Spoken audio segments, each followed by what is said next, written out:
there, and then we can, yeah. Thank you. So go ahead, Jessica. Okay, great. I just want to remind all of you students that are there in person that following seminar, there will be a discussion and lunch with Dr. Luo, hosted by Asia Sutton.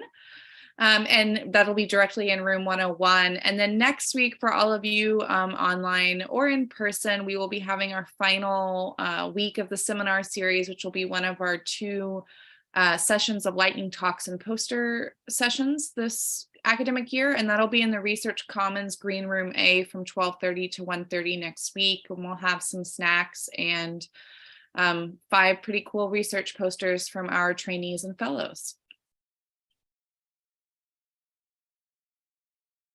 Is that everything, Jessica? Yeah.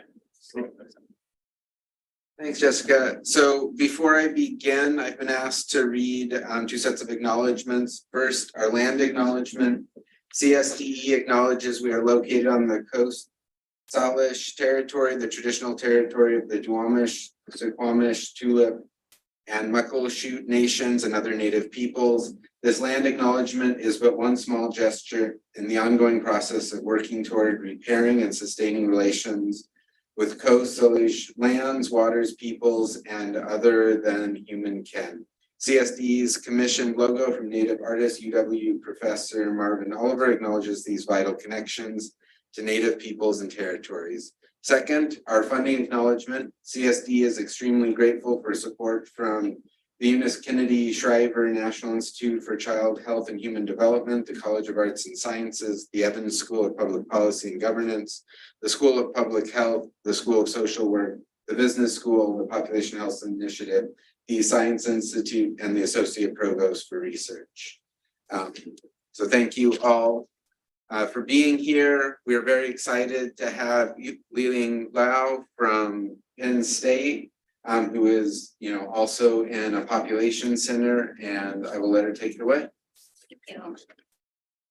Yeah, so thank you for coming to my talk. I'm very excited about this opportunity to present my recent research at the Center of Study. Let me see what I can do. The Center for Studies in Population and Ecology. So thank you for taking time coming to the talk. This is a work in progress, so I very much look forward to your comments and thoughts. So I also want to acknowledge this project received generous support from the NIH and also the Population Research Institute and Penn State.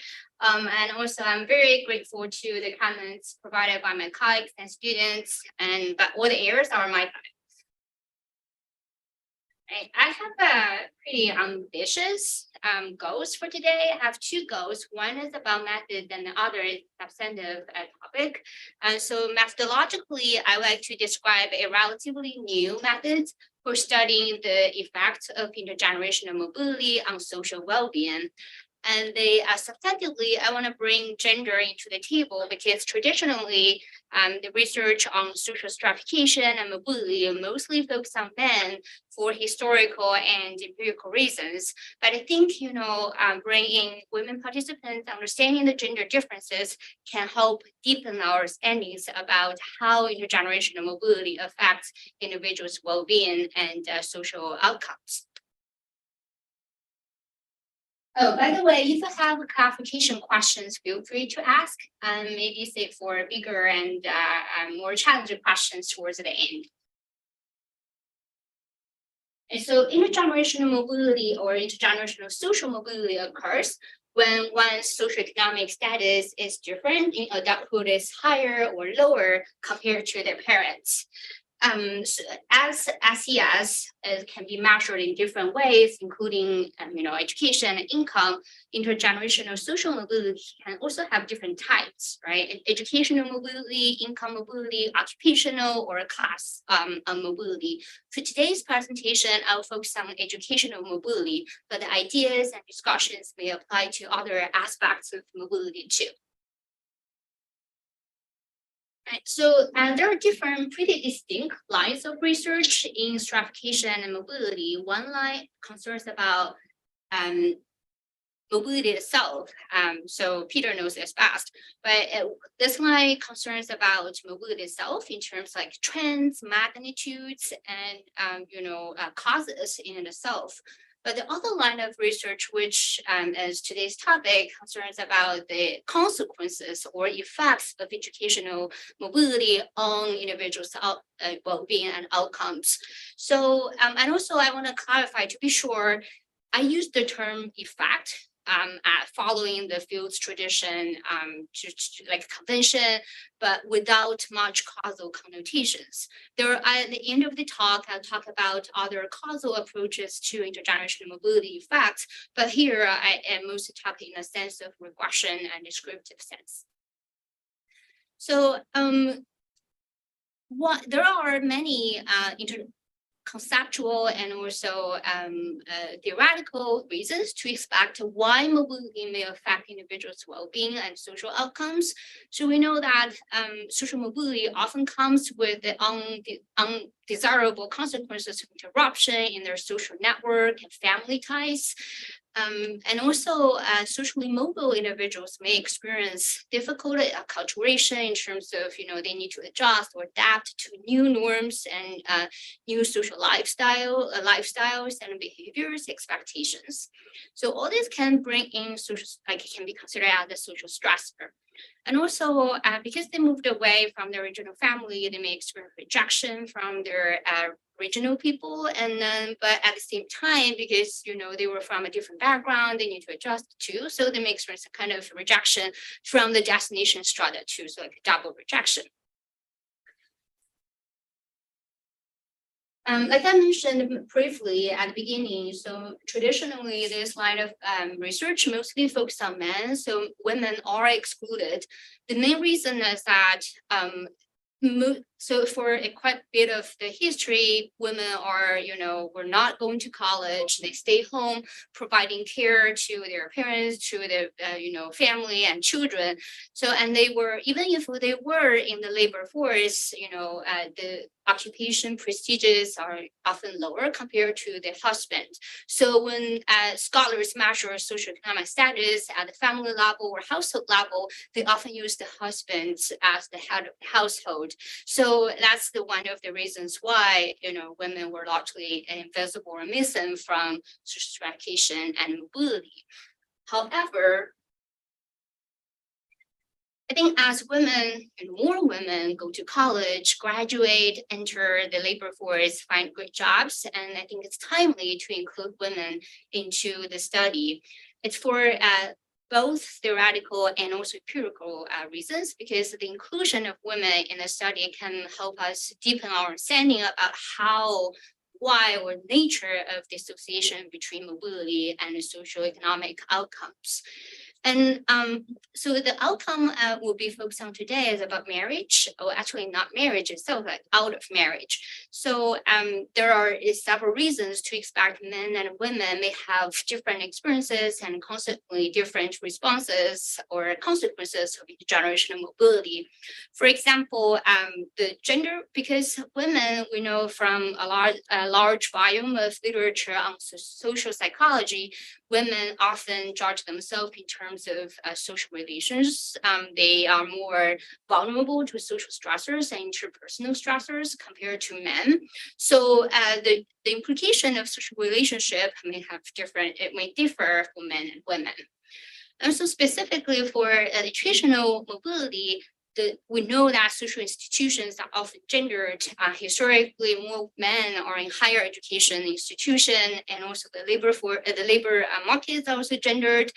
And one thing I want to point out especially is that the life course, the complexity of life course between men and women are at a different level. For women in general, there are so many competing pieces over the life course, including obtaining educational attainment, jobs, and child rearing, and later life, providing care to their aging parents. So there are so many in the different ways and more pieces in their life course compared to men. And of course, the marriage market or partnering market are also different too. Men and women may have different, so they are judged on different attributes. For example, men may be more judged on based on the socioeconomic success. Women in other way may be judged more on how accommodating they are, how pleasing, or how much care they may provide, or how good they look. So men and women may judge on different differently in marriage market too. So all of these different process and different forces may come down to give us different association between intergenerational mobility and the marriage that we'll be looking at. I'll provide more details about the outcome out of not currently married in a few slides. Any questions so far?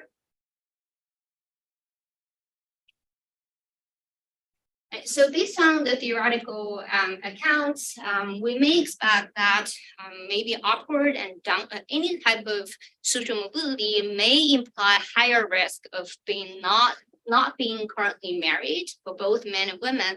However, because of the gendered process that we just briefly discussed, I expect more pronounced effects of intergenerational educational mobility for women compared to men.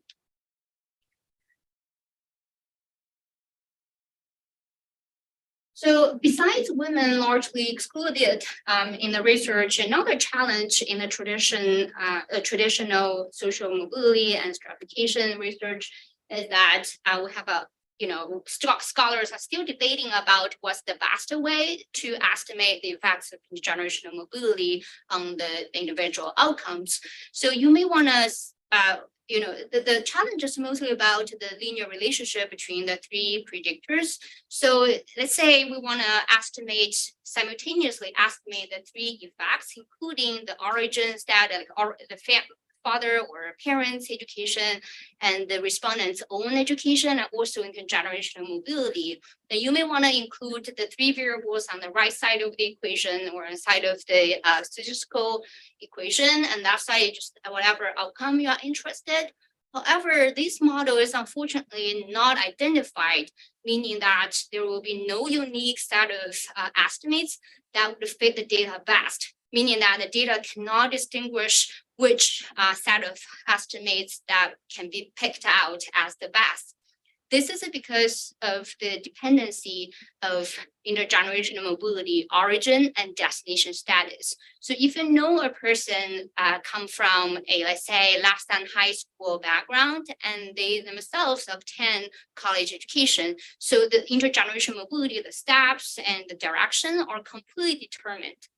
So this way we run into a linear dependency problem. So the model is not identified. You cannot get the model wrong, give you error messages, and you cannot pick out one set of estimates that fit the data best. So this is the very similar linear dependency problem as demographers known as the H-pure cohort models, where cohort is completely determined by the time that respondents were interviewed and also the age that they were interviewed at the time of survey. So this so basically is that this model does not work. Several methods have been proposed to address this identification problem. One of the most known and widely used method is called diagonal model or diagonal reference model. They refer to the same thing. It was proposed by Michael Sobel in the 1980s. So the basic idea of the diagonal model is that there are two steps.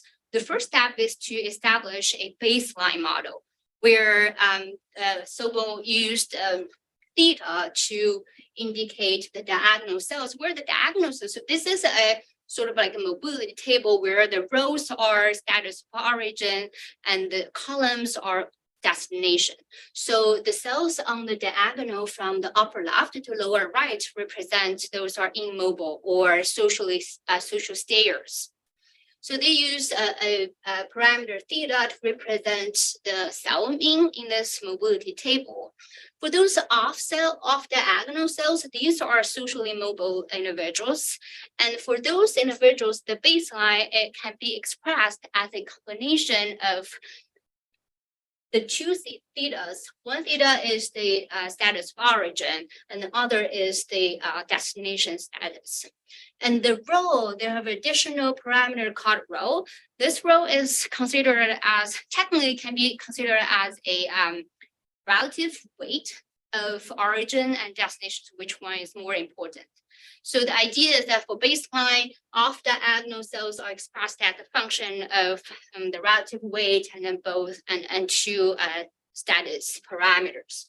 So after establishing this baseline, the rest is pretty simple. You would just include some kind of mobility construct, such as whether you mobile or not mobile, like mobility status or direction, you're moving upwardly or downwardly, or it's like one step upward mobility, one step or two steps mobility.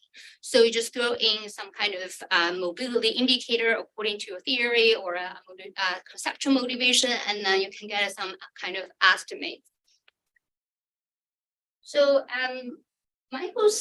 Michael Sobel's model has been widely used in many fields like mental health, subjective well-being, and so forth.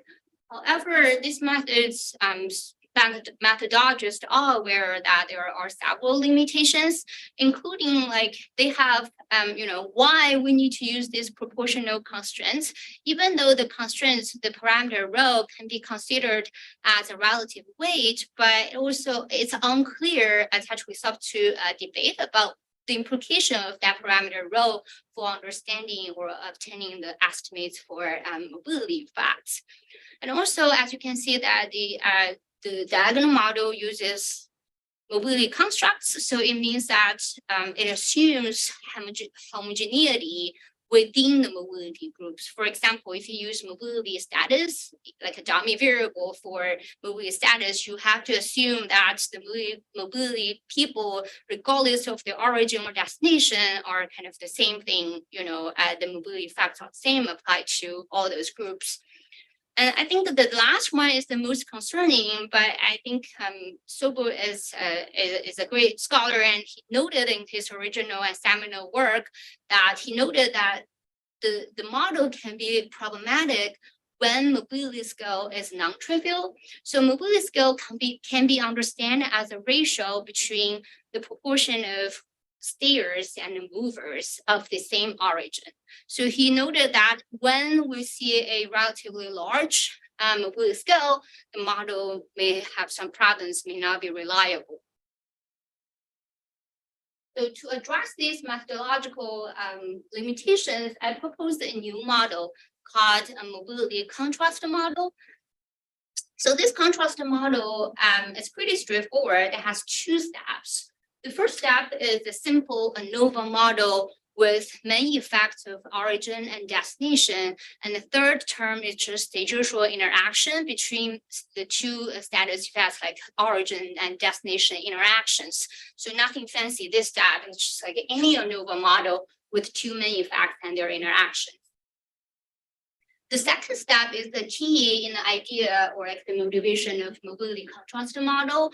So in the mobility contrast, so we use the stat of contrast or structure of the interactions to quantify the effects of intergenerational mobility. For example, the mobility effects are measured based on the difference or some kind of contrast between the interactions. For example, the mobility effects of moving from origin status 1 to destination 2 is measured or quantified or estimated based on the difference of this interaction term 1, 2 or delta 1, 1.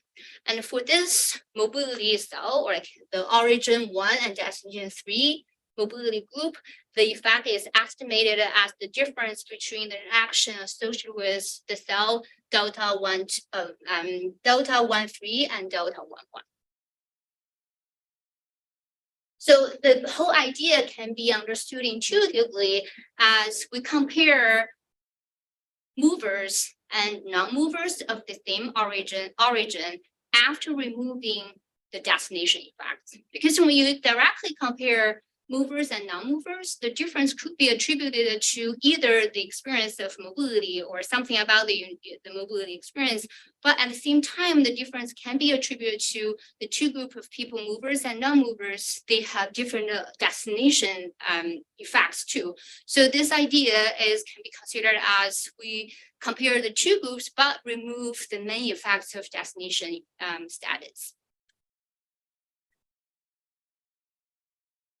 So you may wonder, like why and like when the two methods may agree or disagree. It is difficult to establish on the common, like a general ground to expect disagreement or agreement, because there's so many factors that may be at play. But I think as a rule of thumb, we could expect, general like similar conclusions from the two models under this condition. That is, when the mobility effects are quite similar across all those off-diagonal cells. And when the mobility scales is relatively small, again, mobility scales can be measured or understood as a ratio between stayers and the movers. But under other conditions, for example, when the mobility effects are very different, like heterogeneous across those groups, the two models will disagree. And also, when the mobility scales are non-trivial, for example, at 20% or 13% of the people of the same origin experience upward or downward mobility, then the diagonal model may be problematic. So if you're interested, I have a lot of methodological details in this paper, but generally, so I think MCM may be preferred because it has some advantages. First, it's pretty robust. So no matter how it's small, large, moderate, does not matter. So MCM is pretty robust to mobility scale, unlike the diagonal model. And also because as you can see in the table in the previous slides, that we have different parameters for each off-diagonal cell. So we do not necessarily assume that the effects are the same for all of mobility groups, depending on their origin or destination. And third, also, because we use some kind of structure of the interactions to quantify mobility effects, conceptually to recognize the dependence of mobility effects on the origin and destination.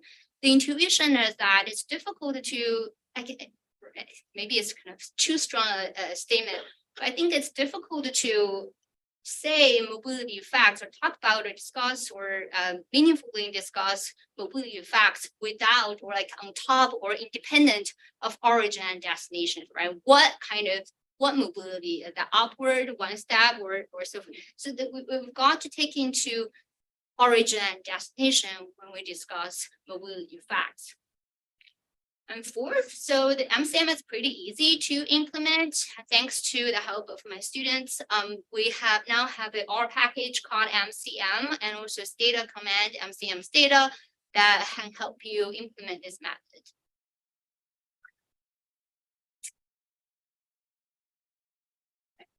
So, okay, back to the core question about gender effects of intergenerational mobility. I will be using data from the General Social Survey to test the hypothesis if intergenerational educational mobility have more pronounced or bigger effects for women compared to men. I restricted the data to age 25 to 74 because I would like to allow the participants to complete their formal education, but also young enough to avoid the challenge of mortality selection, because we're looking at couples formation, so it involves two people. And also I restrict the analysis to US born participants because, as Peter and I just talked, it's so hard to I think it's fair to say the experience of intergenerational mobility among foreign born are difficult to define. And also there are so many moving pieces too, to understand how the process and implications may differ for immigrants, families, whether it's first gen or second gen and so forth. So for now, we focus on the US born participants. The key predictors include origin, education and destiny education, which is measured by father's education and the respondent's own education attainment. We also try to use the higher level of both parents if the information is available, but the results are largely similar. I will talk about the very interesting aspect of mother's education in the discussion section. And then outcome, we focus on the variable not currently married. This category is defined as you are either self-reported as never married, divorced, separated, or widowed. So the other category is being currently married. And other covariates include age, race, and just race, because the race category is pretty non-nuanced in GSS. And also we control for birth cohorts because we know divorce and other family formation, marriage formation change across birth cohorts. So I provide more details in next slides. So these are the descriptive statistics for the key variables, analytical variables that we used in the analysis. So as you can see that about 1/3, not 1/3, but like 29% of men were not currently married. Women, about 38% of them were not currently married in the sample. And fathers in general, respondents have higher levels of education compared to their parents or compared to their fathers. And we have 3 birth cohorts, basically the silent generation born 1944 or earlier, and then the 2 baby boomers, early and late baby boomers, and then the Gen X, Gen X or 1964 and or later. And then we have pretty simple and naive race identification. It includes all whites, all blacks, and all others. And the sample size for men is about 17,500, for women is about 19,500. I will provide additional descriptive statistics by looking at the distributions of those intergenerational mobility.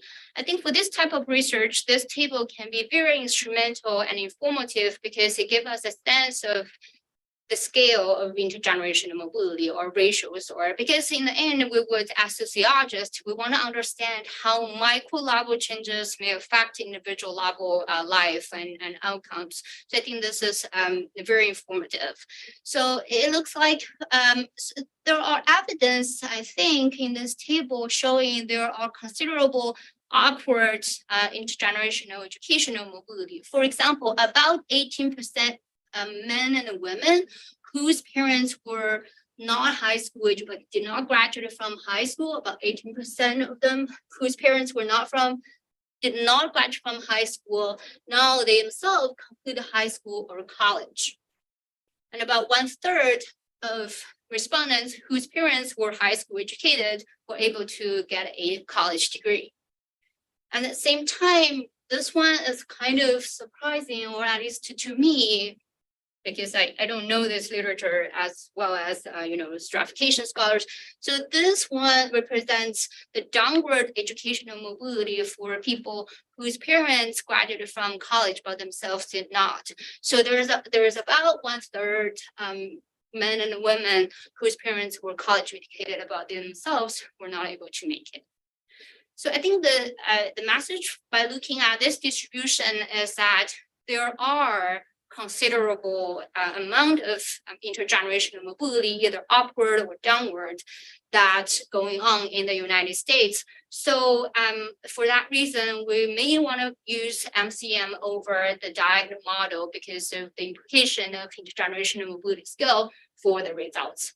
But for model comparison purpose, I will provide results from both models so you can see, but it's difficult to pinpoint why, but for methodological reasons, I'll show them both. But I will show the results from the MCM first, and then we'll see how the diagonal model give us the same answer or not.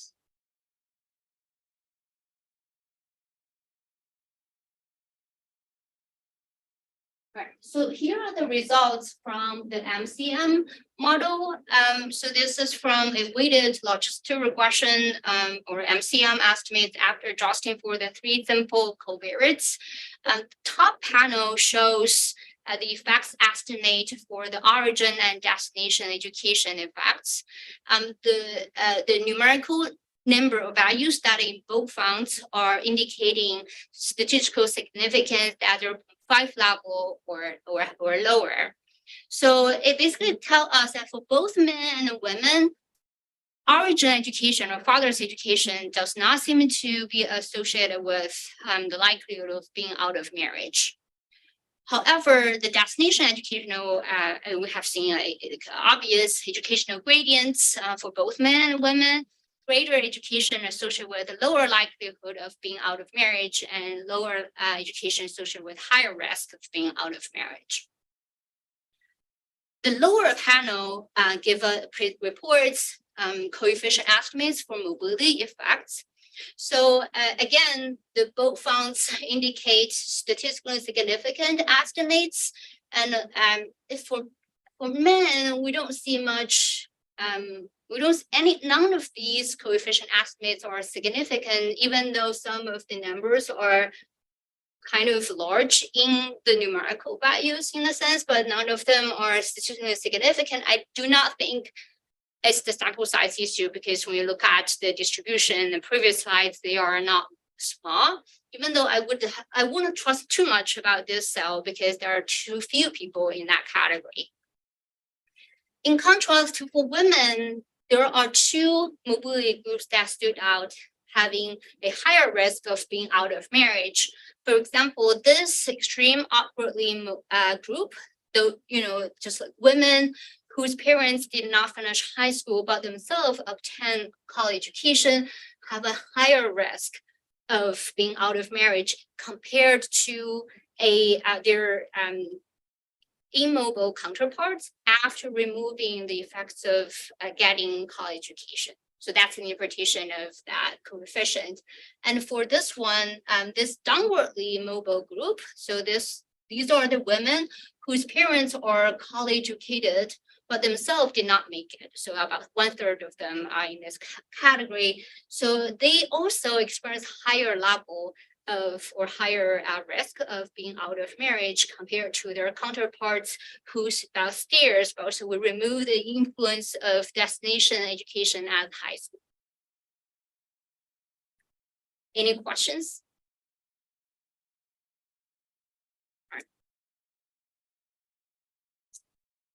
So in general, based on this MCM result, we see I think it's fair to say it seems like for women, the implication or consequences of intergenerational educational mobility seems larger or more pronounced compared to men. So let's also look at the results from the diagonal reference model. So I want to say, so this model is estimated using R's package GNM. So that's the most popular one for implementing this method. The DM results from this package does not include min effects of their origin or destination, but they do provide estimates for the parameter rho. Recall that rho represents the relative weight between origin and destination. So the value greater than 0.5 indicates that destination education is more important or more influential for marriage, being out of marriage or not, compared to origin destination. So we see that almost all of them are greater than 0.5, and also that in bold, meaning that statistically significant. So meaning that, so this part of the results are kind of consistent with what we see in the MCM, where we see none of father's educational attainment matters for the likelihood of being out of marriage. So for men, it seems like none of these coefficient estimates, either downward mobility, upward mobility steps, like 1 step or 2 steps compared to the immobile person, none of them are significant, indicating that for men, there isn't much going on in terms of the association between intergenerational educational mobility and the likelihood of being out of marriage. For women, I think the DM tell us like somewhat different stories. So if the researchers choose to use a mobility contrast as like mobile versus non-mobile, the conclusion is that there's no association between mobility and marriage, like likelihood of being out of marriage. However, if you use downward and upward mobility constructs compared to those non-mobile, for women, the DM suggests that this downward group of women have higher risk or higher likelihood of being not currently married, but not true for those experience high upward mobility. In fact, indicates a upward direction of that. But if you use or are interested in like how long you traveled on the socioeconomic status ladders, like one step or two steps represent like more extreme upward or low downward mobility. So none of these are statistically significant. So I think the conclusion is if you're using DM, maybe a kind of make yes and no, depending on which mobility contrast you use. Yeah, of course. How old are they whenever you're measuring the at marriage? This was.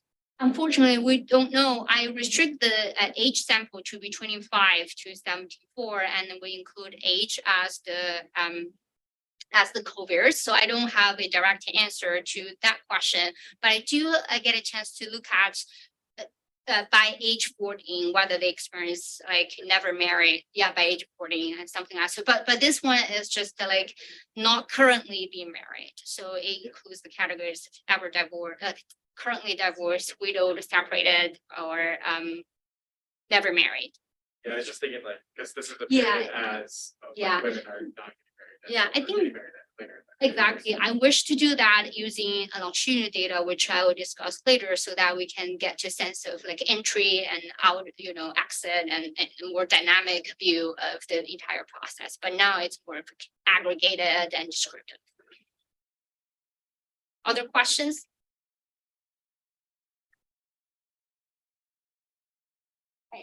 So let's revisit the hypothesis that we set out to test. It seems like there are, by analyzing the GSS data using the new, relatively new methods, we have supporting evidence that are consistent with the hypothesis that for women, the consequences or implication of intergenerational educational mobility is more pronounced or bigger compared to men. Yeah, so yeah, it should be just aside. So it seems like if you take or if you are comfortable taking p-value seriously, you may agree that there's nothing really going on for men. Their likelihood of being in marriage mostly depends on their destination status and not so much. But I do want to acknowledge that numerical value-wise, men do show some kind of some association, even if they are not statistically significant.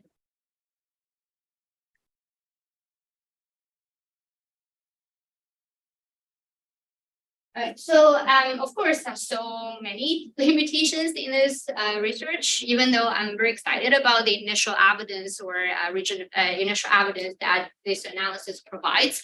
So I want to acknowledge that, like I said so many times, like effects doesn't have causal connotation, but so it's mostly describe some kind of differences or associations. And also, like Peter pointed out, we don't know when this happened, and we just simply control the distribution of age.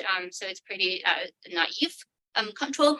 But I think with other better data like the NSY, different that have two cohorts, I think we can compare the two cohorts too. We are able to tease out like when this happens and for over their life course, and we will have better control of between individual heterogeneity. Also thinking about PSID, although for those who have used PSID, it's kind of challenging linking those data across generations. But I think the PSID are unique in a way that they have characteristics, the characteristics and and variables for each generation. I think that's the real strength of PSID. For GSS, like for example, father education are self-reported by the respondents. So, and we do not have too many characteristics cross generations. And also the pooled data. So like I mentioned, I pooled the 1919 to 2018 GSS data just to increase the sample size per origin destination cell. But I think the challenge is that I put so many years of data, and the effects of intergenerational mobility may change over time because the trends change, magnitudes changed. So it's difficult to pinpoint which, what kind of differences that we may observe over time and over birth cohorts. So I think these two types of data, NSY and PSID, will be more suitable. And also I will be super interested in understanding the racial, ethnicity, ethnic immigration differences. So we know that they are different in many ways, from the US born, from the white, and as I said, the racial and ethnic measures in GSS, that's pretty simple and too simple or simplified. And we don't know the ethnicity influences. So we will resort to other data like NSY, maybe better addressing those questions. Right. Like I said, this analysis is just a first step. It's like a very simple way of looking at being out of marriage, but family formation, marriage formation has so many changes going on. So we're definitely looking at other types of outcomes, including ever divorced and like timing of the divorce, and also the timing of having children and so forth. The one thing I'm really interested in for now is the implication of using mother's education. So I talk about bring gender to the table of stratification and mobility. What we have seen is looking at the respondents, like the children's gender. We have not looked at how mother's education may influence differently for their sons and daughters. So that's another very exciting and I think promising direction that any one of you will be interested in, will be taking on. So I think maybe we see that father education does not matter. Maybe it's mother's education. So we use the higher level between the two parents, but I think mother's education may have different implications for some, depending on the child's gender. Maybe it's more important for daughters, maybe important for their sons, or maybe both, because mothers are not gatekeeper, but the one who keep our family together. Sorry about fathers in the room. Right. So anyway, another exciting direction that I'm thinking about to share is that I think we really need to consider so the analysis I've shown are based on individual level analysis. We're looking at the implication of individuals' mobility experience and the outcome. But I think, like I mentioned, we have the American society have so many changes. Maybe some changes are in a quiet way, others are in a loud way, like COVID epidemic in a louder way. But other changes like women's educational attainment finally surpassed, like college education percentage of or number of women college graduates surpassed men. So, and those may have very different implications about the changes, and also my ambitious goal would be combining the macro change, like not combining, but looking at the effects in the context of national changes and societal changes. That would require a different type of analysis, maybe decomposition analysis or other types of approaches. I'll be happy to brainstorm and discuss. Okay, finally, a bit more methodological notes. So as you may have noticed, the MSCM, I use the origin-specific contrast, meaning that we compare, when we look at the mobility contrast, we subtract the delta associated with the origin group from each cell. That's called origin-specific contrast. But in some occasions, I can think that destination contrast will be more interesting, meaning that we may be interested in knowing why this upwardly, like those mobile Google do not have the same results as those stairs, but now we're not looking at intergenerational mobility per se, but we're looking at a different type of mobility. And also, of course, the dynamic approach using longitudinal data, meaning that we're not just looking at aggregated on average differences, but more looking. So the MCM can be easily, expanded to accommodate longitudinal data analysis. And finally, we just had a piece coming out at the SSR, was co-authored with Michael Sobel and Emma Zhang, looking at how we can expand this approach, not this approach, but both data model and the MCM under the causal framework, factual framework, so that we have a different ways of understanding intergenerational mobility effects. So I'm proud of this piece because the MCM paper may sound a little bit critiquing what Michael Sobel's method, but in the end, we are able to find some common grounds to kind of work together and push contribute to the field in a collective way.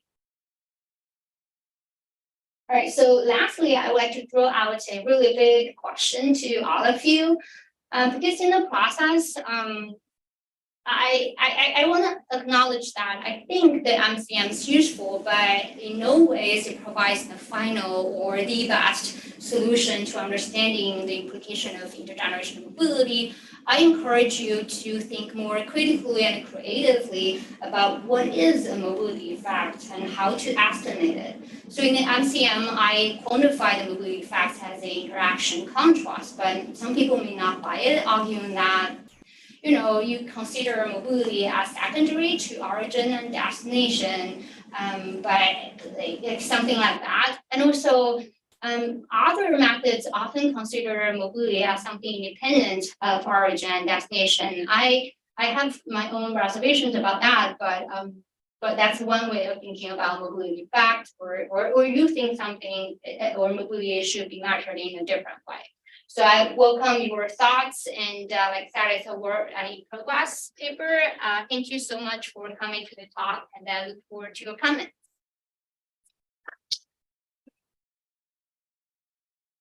So just as a reminder for people who are online to enter your questions in the Q&A.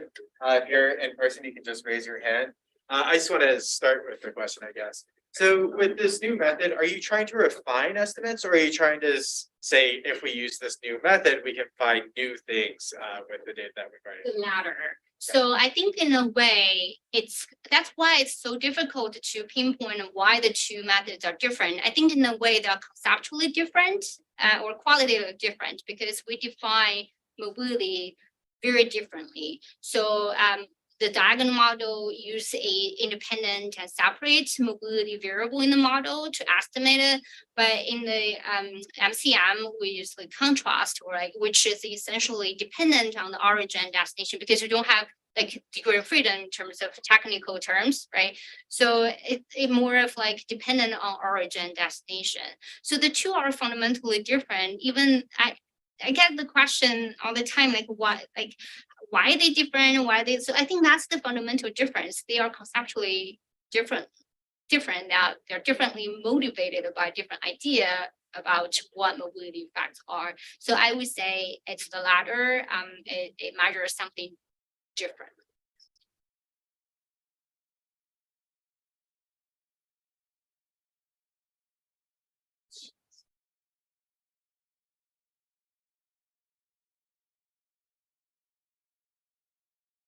Can I ask you a question? I throw the ball back.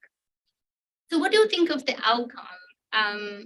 We have so many demographers, family demographers in the room. I feel it's a naive outcome. But I do think there are something in that outcome that are suggestive about family formation and the implication for family structure. So what do you think? Do you have questions about like what it represents, or do you have suggestions about maybe a better outcomes should be used? Happy to talk more. I have additional slides of using other outcomes, but I'll let you ask the question first. Like number of kids or whether they have kids. That seems like that structures people's lives a lot in a life course kind of sense. Yeah, that's a good question. We try. So I think again, will be answered better using analysis. Why? Because you can look at like the age when the first child is born and how many children over the life course. But in the US, in the JSS, they do have a question like total, like how many kids, biological and step children and so forth. We look at the results are so interesting that or like dramatic. Do you want to make a guess? So for men, so for women, there are no intergenerational mobility in the sense that I divided on the number of kids they have, at least for educational mobility. But for men, it's not a higher level, more kids, it's fewer kids. So my working theory or hypothesis that it has something to do with men's underreporting of how many children they have. There is a literature showing like there is a gender difference in terms of reporting the number of kids. Across like multiple families, or is this like I'm in my household and I report that I have 2 kids and my wife reports that I have 3 kids because either I'm not counting a step kid or I actually just can't count the number of kids I have. Yeah, that's the key question, right? But we do not know. The JSS only asks the total number of kids. So maybe they are more likely to report their like only report biological children, not step children or adopted children. So we don't know that kind of question. It's another data set that's more about family and particular. Yeah, question. Oh, go ahead and ask that. Yes, you were kind of saying we could ask about what you're getting at with this outcome of marital status. Is it about like, yeah, the household earning power in like a 2-parent household versus like single parent household? Yeah, I feel like, yeah, it's such a cruel measures. I wonder what it indicates or what it tells us. It's about like women are more like mobile women really lack this social support to either get married, right? We can look at never married, and so never married is show as similar pattern, men and women differences. So never, but the never married is another. It can be by choice, or it can be like lacking a suitable pool of potential partners. But I guess I'm asking like, what does it indicate? It's really about the mobile women lack social support or resources to, or like desire to stay in the marriage. So it's like so many, I don't know. What do you think? Yeah, I was thinking a lot about like when these data were captured, like it's the, you said the silent generation, the baby boomer generation, Gen X. So versus now, I think I'd think about it differently if we were looking at marital rates among like millennials. So Yeah. Speaking of that cohort, we do analyze cohorts separately. It's very consistent with what we've seen here. I'm kind of surprised. I was thinking because divorce rates and marital formation changed so much across cohorts, but somehow they are very consistent. Also, the distribution of the upward mobility and downward mobility are very similar across cohorts too. Yeah, I would predict something different, but that's what the JSS data show.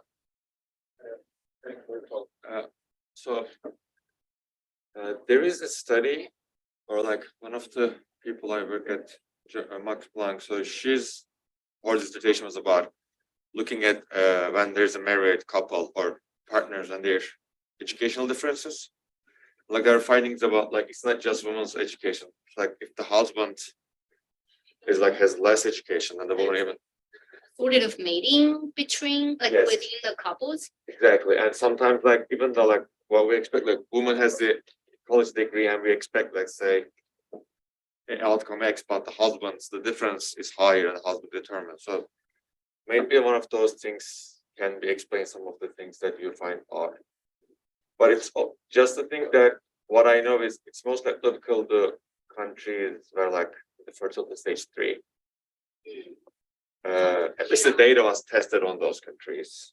Right, I think there are definitely differences, like wife and husband difference in terms of the sort of mating process.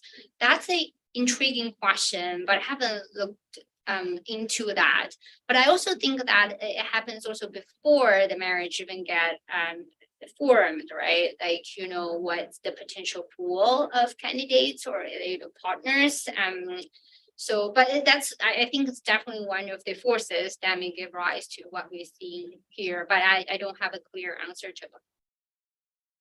But thank you for sure. Yeah. Go ahead. Liz, I have a question, given what you're saying about like seeing your model produce sort of similar results over time, how would say increasing numbers of people marrying at the same education level impact your model, or would it kind of like fall out, right? Just the fact that there's more people who are, say, at the same education level marrying, but when there is cross educational levels, like the effect could be the same, but you could still have more people who are, does my question make sense? So are you talking about like What I mean is like over time, I think this is true. More people are marrying at the same education levels than across education levels. But when you're really looking at cross education levels, so the group that is marrying across education levels, the effect could stay the same over time, but the overall like people in the population would be quite different because there's the volume of the sorting is very different. I don't think I have data or information for that because we don't know the characteristics of their partners. But the implication of stronger or like increasing sort of mating, meaning that more people are like marrying partners who are alike. It's an interesting question. I haven't thought about that, but it shouldn't. I see no, at least for this moment, I see no reasons why the model, the MCM would produce something unreasonable, because I don't see a parameter or dimension that would affect that. Yeah, I don't mean to do any. Yeah, I know it. I was just more wondering if like people's model of what they expected versus seeing any change in your model could be explained by Yeah, simply the population volumes changing, but not the actual like composition change. yeah, no, I don't think It's a little abstract, sorry. well, it's a great question because that's really, like I said, bring the societal change and the individual association together. Thank you for sharing that. Yeah, Sorry. yeah, should we? Yeah, let's have, so Isaiah has a question. How do you feel your new methodology can be utilized for measuring mobility through different outcomes such as wage, social class? I'm thinking of this has implications on Chetty and the opportunity inside group measures, intergenerational mobility and the members data, as well as many other studies.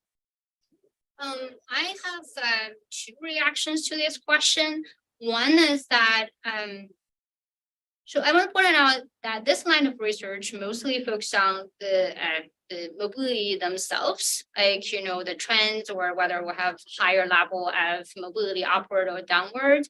But in a way I have mixed feelings in fact. So because when you look at educational mobility, right, you may want to look at how educational mobility affect let's say wage or social class, but so my view or point of view is that there are different measures of socioeconomic status. So I don't know what kind of association we would get out by, let's say, education on wage or social class.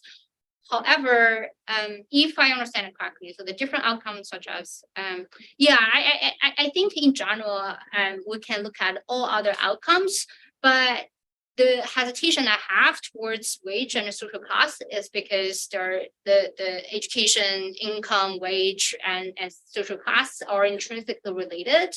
They may be considered as different construct of underlying construct or class of socioeconomic status or others. So I hesitate about that, but I think in general, the methods can be applied to other outcomes too, as long as they are conceptually and theoretically motivated. Okay, so thank you very much. The graduate students are looking hungry. So graduate students join us for the lunch, and thank you for coming. Thank you. Yeah, thank you for coming to the talk, and thank you for your Next week.